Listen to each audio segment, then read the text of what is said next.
What's good, Trop Gang? It's your boy Tropic Fool, and yes, I am back with another one.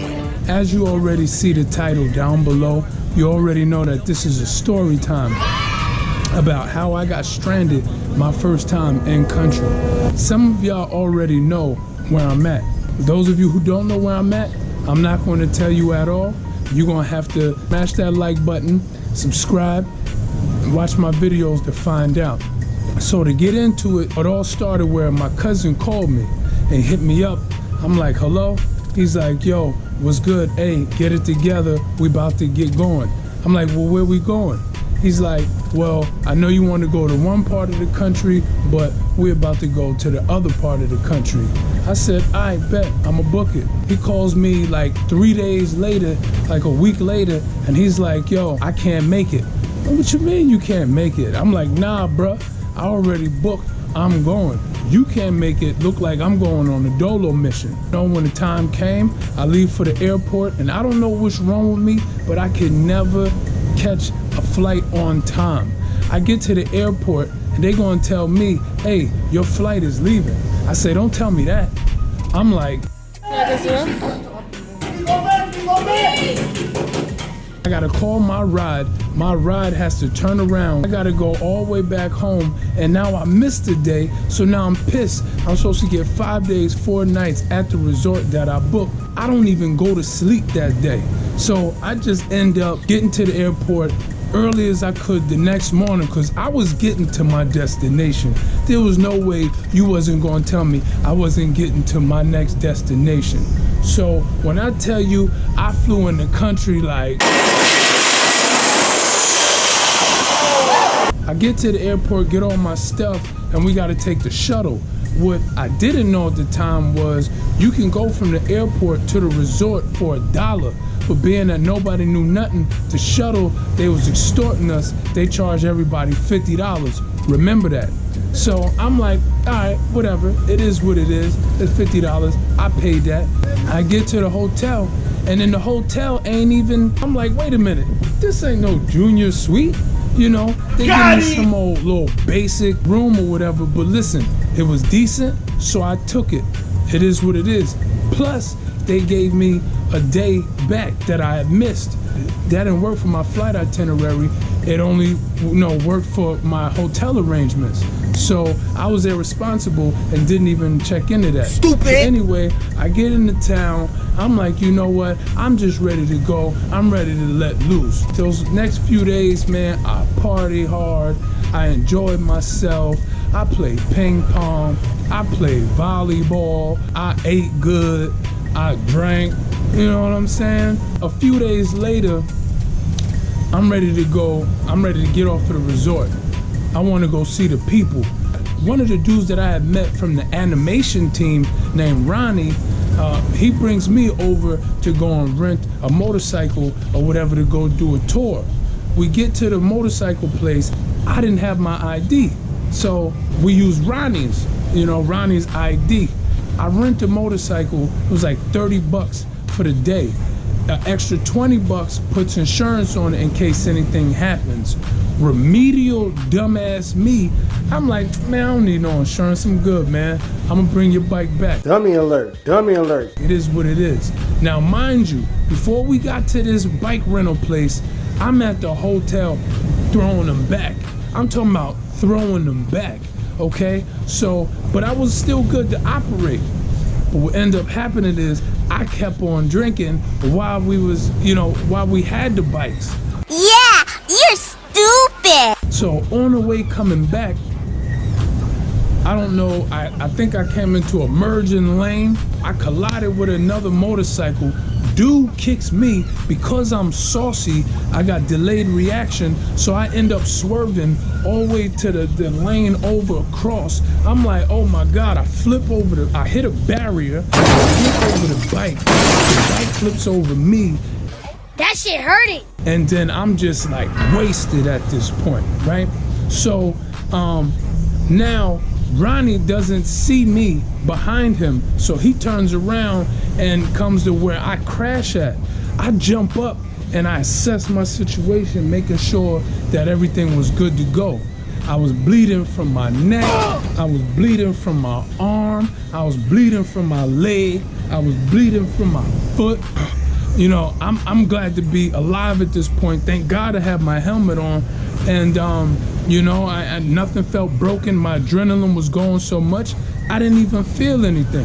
So I tried to get on the bike, and the bike didn't even work anymore. I couldn't turn it on. The swing arm was all broken, cracked up. The wheel axle was all broken.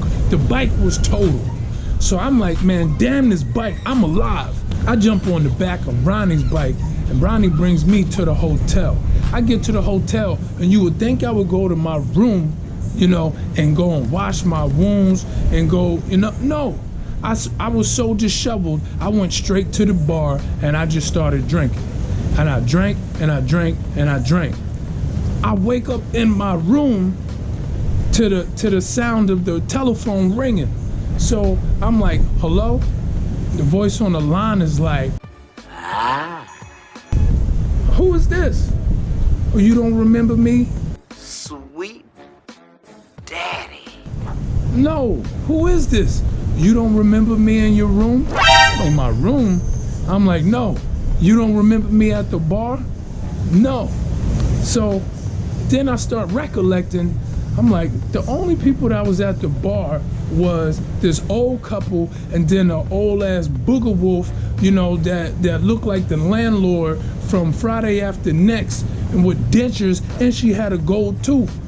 I'm thinking, no, this can't be her. I'm like, what do you mean? I don't remember you in my room. And she giggles. I look over at the side of the bed. Lo and behold, condom wrapper. Now I am so upset with myself. I don't know what to do. I go off on her. I'm like, hey, what'd you do to me? What'd you do to me? I bang the phone on her.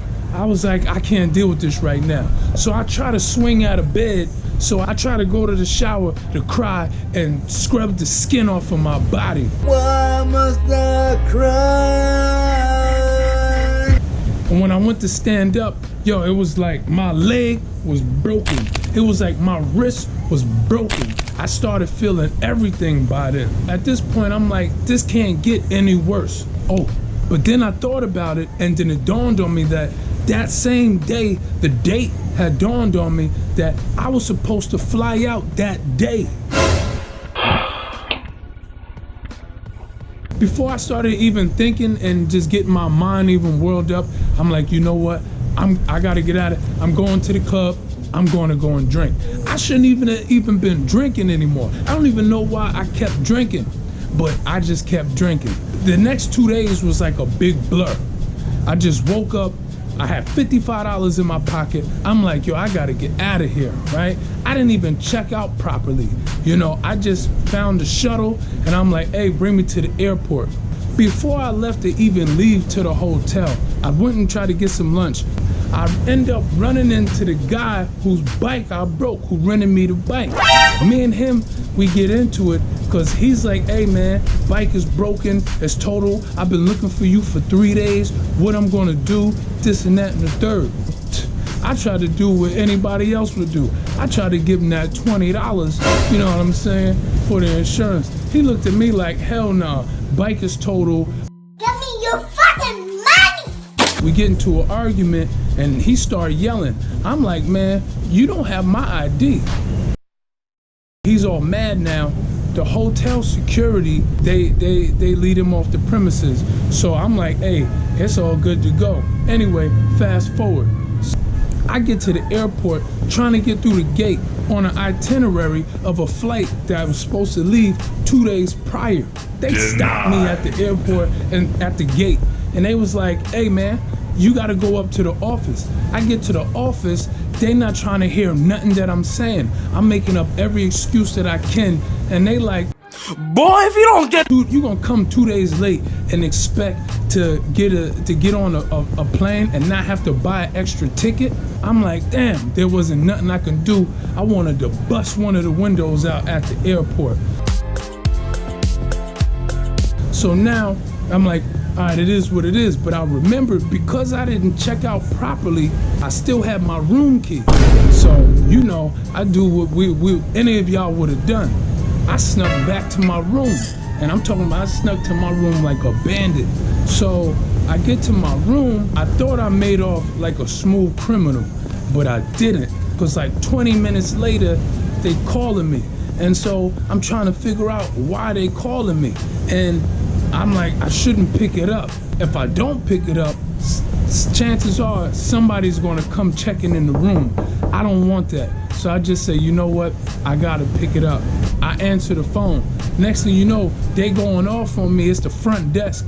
And they're like, yo, if you were supposed to check out earlier today, why are you still in the room? So I'm like, damn. So I had to come clean with them, and I had to tell them what was up. I had to tell them what was going on. But to my blessings, they ended up, feeling my situation. So they told me I can stay the night, but I had to check out the next day. But the only problem was that I had to call my bank and extend my credit line so I can get a whole new other plane ticket. I tried to get the plane ticket, but the flight doesn't leave that next day. The flight leaves the day after next. So now I got a whole other day in limbo. I'm like, where am I going to go? Now, mind you, I had given that the shuttle going to the airport, it was $50. So I had literally maybe like $5, $4 in my pocket. The next day, I eat as much as I can, because I don't know when the next time I'm gonna eat. I call Ronnie up, I call him on Viber. Viber was the thing in them days. WhatsApp wasn't even around. So I call him up on Viber. I let him know, yo, I gotta check out. I ain't got nowhere to go. Ronnie's like, whatever, you can come over to my house. My nigga. I'm like, all right, whatever, it is what it is. So I get to Ronnie's house, and listen, I lived in the ghetto before, but Ronnie lived in the slums. At this point, I don't even care. I'm like, there's nothing else that could even go wrong with this right here. So then, as I'm at Ronnie's house, I remembered a few days prior, his female cousin still had her bracelet that I had given her to come and hang out on the resort with me a few days prior. So she gave me the bracelet. I actually took the bracelet, I put it back on my wrist, and I'm like, shit, I can use this and get back on the resort. So shoot, I called me a little cab and I went straight to the resort. Now, I didn't have no room, but I was going to use all the amenities of the resort. That's so right. I said, to hell with it. I go over to the resort, I leave my stuff. I get to the resort, right? I sneak up on the resort again. At this point, I don't even care. I'll sleep on one of the beach beds. Don't even matter to me. I run into some dudes, they say that they need some smoke. I'm like, I know where it is. It's trash, but I know where it is. So I call Ronnie up. Ronnie gets in touch with one of the dudes who's still working at on shift at the resort. Brings us a little something or whatnot. Now the dudes is happy. They embrace me. They like, yo, come on. They want to go hang out. We go out. We hit the club. We drinking. We eating. And I'm like, hey, I'm using all the amenities. That's so right. I don't even care. I don't even care about not having a room. But then I ended up staying with one of the dudes over in their room on the floor, man. I wake up the next day. I'm like, shit, this is the day I gotta go. I go over to the buffet. I load up on all the food that I can load up on, just to make sure that I'm gonna be all right, until I get home. Now I gotta travel 10 towns over to go to Ronnie's house to go and get my stuff so I can then come and bring it back. But luckily, the airport is close to Ronnie's house. I just gotta get to his house and then just make it to the airport. I get to the airport, they let me check in, they let me through the gate, they let me on the plane. Man, I just let off a sigh of relief. I made it. And as soon as I got home, I went online and started making plans to come right back. Because I'm going to tell y'all, for real, that was the best vacation of my life. I was bruised, I was battered, I was violated, I was broke, but I survived. And I made network, I made friends, I made family. I just knew I wasn't going to let this place go that easily. Nope. Just from one experience. And years later, I've been to so many other different countries, but it's just something about this country in particular these tropics, man, I love it, man. But I ended up making it and it was all good. That's my story time, man. If y'all like this story time, smash that like button, subscribe, and comment down below, passport gang, if you got your passport. Comment down below, passport gang, if you travel. That's my time. I gotta go, y'all. It's Tropic Fool out.